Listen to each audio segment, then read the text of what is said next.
Clutch, a person here whose personality is an unfathomable dimension, is on the set with us. How you doing, Josh? I'm doing great. Thanks for that nice compliment, my friend. We had a blast over in Dallas. Yeah, we did. It was a great event. We just got back. We flew in yesterday, right? Yeah. I'm not sure that I have my...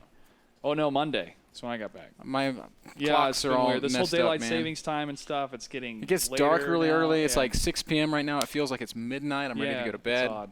It's odd. But Clutch, man, how was MLG for you? I know you got to do all the cool hosting. It was really good. We had a great event. There was a lot of great storylines that came out of the event and a lot of great players that we have here at the NASL. I mean, Wong Sin placed 7th. Before that, MLG, the highest he ever placed was 29th. And he also won a Breakout Player Award, It's a great result for him, a fantastic result for him. And I think it really bodes well for his future as an esports athlete. We got a lot of nice compliments, too. A lot of fans, players, staff from MLG really complimented NASL. They enjoy our work. So I really enjoyed those compliments, and I felt pretty good. Ben got a lot of compliments on how fit he looked. What are you even talking about? He did. You weren't even there. He did. The first thing Ben talked to me about when we got to the gym was, Dan, did you know everyone was complimenting me on how good I looked? I was wearing a nice fitted T-shirt, and all the casters were making fun of me about how I cross-dressed. But I'm like, Ben, wasn't it totally worth it? Don't you feel like you have so much energy nowadays? Like you're alive, like you're young again? Thanks, Dan, for putting that out there. So last Sunday, we had some great games. Clutch, I know you're going to take us through it. So let's talk about the rewind. Yeah, we got a rewind ready for you guys, so go ahead and hit it. First up, we have QXC versus Night End. Now, this is going to show off 2 different engagements right here, and honestly, trying to pinpoint the right time to engage your opponent is half of playing StarCraft 2 at a high level. But right here, you see this back and forth poking and prodding between these 2 players, trying to get the right angle, the right timing.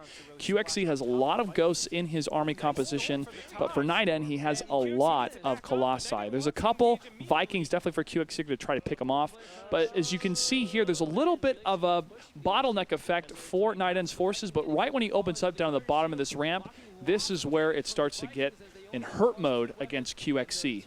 Now, his Vikings are definitely taking down the Colossi, but the amount of Stalkers are able to destroy most of the Vikings and also the Marauders and Marines. Now, Night End does win this engagement, but just barely. QXC, however, does reinforce, and here's the engagement once again. However, Night End has way more units, more DPS being cranked out of his forces, and a really nice storm there, taking down a lot of QXC's health on his units.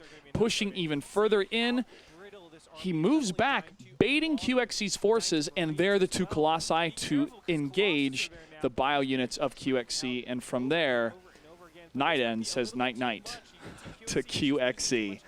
And he does win the game. GG is called. Moving on to the next game.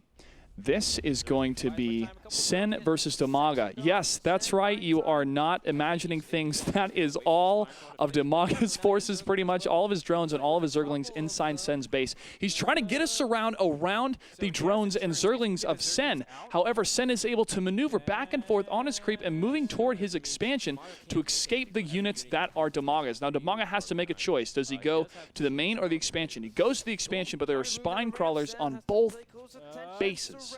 Now this is where it gets pivotal. Sen surrounds his spine crawler with all of his drones, negating any damage to the spine crawler as the spine crawler starts taking out the Zerglings and the drones. Very smart play by Sen. Yes, his drones are attacked, but they keep the spine crawler alive, and he wins the match. Let's go ahead and take a look at our 3rd match here on the rewind. As we fast forward a bit, here we go. Stefano versus TT1. Now, TT1 pushing up the front base of Stefano. You see a lot of Broodlords. It looks like Stefano's going to win this. However, this Vortex right here captures about 1/3 of his forces. And with the amount of DPS coming out of TT1's forces, he's able to clean up the rest of what's left for Stefano. Yes, he does get the Neural Parasite on the mothership, but it's a little too late here. These Stalkers move in, continually attacking these Broodlords, and they're going to thin out the numbers. Plus the Archons moving in as reinforcements to destroy more of Stefano's forces. It seemed like it was a very good engagement at first, but that key Vortex allowed TT1 to secure the victory for that match. Congratulations to him. He also won the series against Stefano. It was a hell of an upset. TT1 taking out Stefano. Really very, very well played. Sin versus Damaga. That was really cool, man. Guys, if you were impressed with what you saw Sin doing there. You need to check out Andre's tip tricks, where he talks about using hold position micro. Yeah.